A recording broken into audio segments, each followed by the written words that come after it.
মা ও বোনদের আমাদের আমার ভুল ত্রুটি, আমি আমার তো ঠাকুরের কথা বলতে গেলে তো অনেক কিছু গান দরকার, কিন্তু আমার সেই গান নেই। আমি ঠাকুরের কাছে আস্তে আস্তে যতটুকু মানে শিখেছি একটু একটু বলতে চেষ্টা করবো। আমার ভুল ত্রুটি ক্ষমা সুন্দর দৃষ্টিতে দেখবেন। সবাইকে জয় গুরু। এটা হলো শ্রাবণ মাস আমাদের, আমি মার যেহেতু জন্ম মাস মার ব্যাপারে বলছি। এটা শ্রাবণ মাস মার জন্ম মাস, আবার ঠাকুরের নাকি বিবাহ মাসও। এটা খুব পবিত্র মাস এই মাসটা। 14ই শ্রাবণ মার আবির্ভাব দিবস। তো এই মাতৃসম্মানে আসলে আমরা ঠাকুরের কথা আসলে এই ইষ্ট প্রসঙ্গ করলেই জানতে পারি এবং বইপত্র পড়ে জানতে পারি। না তো না হলে তো জানতাম না। সবার সাথে মেলামেশা করলেই ঠাকুরের গুরু ভাই বোনদের সঙ্গে চললেই তো এটা জানা যায় ঠাকুরের ব্যাপারে।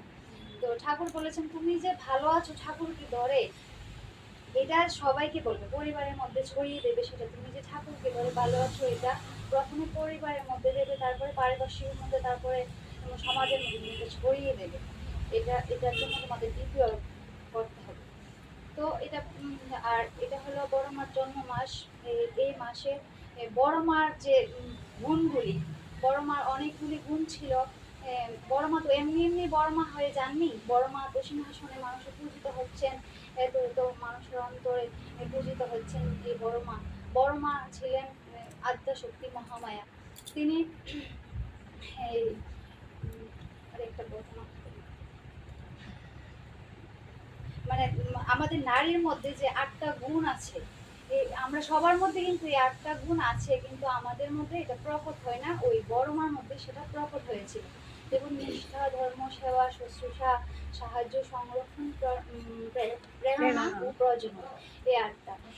এই 8টা গুণ যাদের মধ্যে থাকবে তারা সত্যি সত্যি এই বড় মায়ের মতো হয়ে উঠতে পারবে। এটা আমাদের ভেতরে প্রকট করতে হবে। আমরা যে নারী, আমরা এই সবগুলি গুণ যদি আমাদের ভেতরে প্রকট করতে করে চলতে পারি, তাহলে আমাদের জীবনটা ধন্য হবে। বর্মা আমাদের অনেক কিছু শিখিয়ে গেছেন, যেমন স্বামী ভক্তি কিভাবে করতে হয়। তিনি ছিল একদম স্বামীর সেবায় নিষ্ঠা ভক্তি, একদম স্বামীর সেবা তিনি নিপুণতা ছিলেন।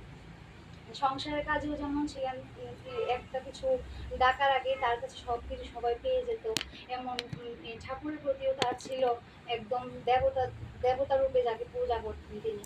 এমন যদি সবাই আমরা চলতে পারতাম, তাকে অনুসরণ করে যদি চলতে পারি জীবনে, তাহলে আমাদের জীবন ধন্য হবে। এবং তিনি একদিন, তার একটা ঘটনা আছে যে স্বামী যখন অসুস্থ ছিল তিনি নাকি 42 দিন পর্যন্ত অন্ন ত্যাগ করেছিলেন।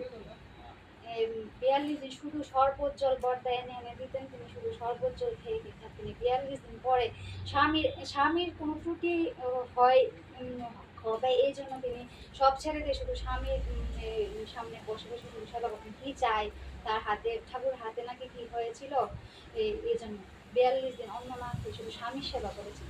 তো এমন আমাদের অনেক কিছু বড় মা আমাদের শিখিয়ে গেছেন, যা আমরা বইপত্রে পড়ে ঠাকুরের এই গুণগান করে আমরা শিখতে পারবো। এমনভাবে আমরা চলতে পারবো, আমাদের সংসারও এমনভাবে সুন্দর হবে যদি আমরা এমনভাবে চলি। আর তিনি যখন তিনি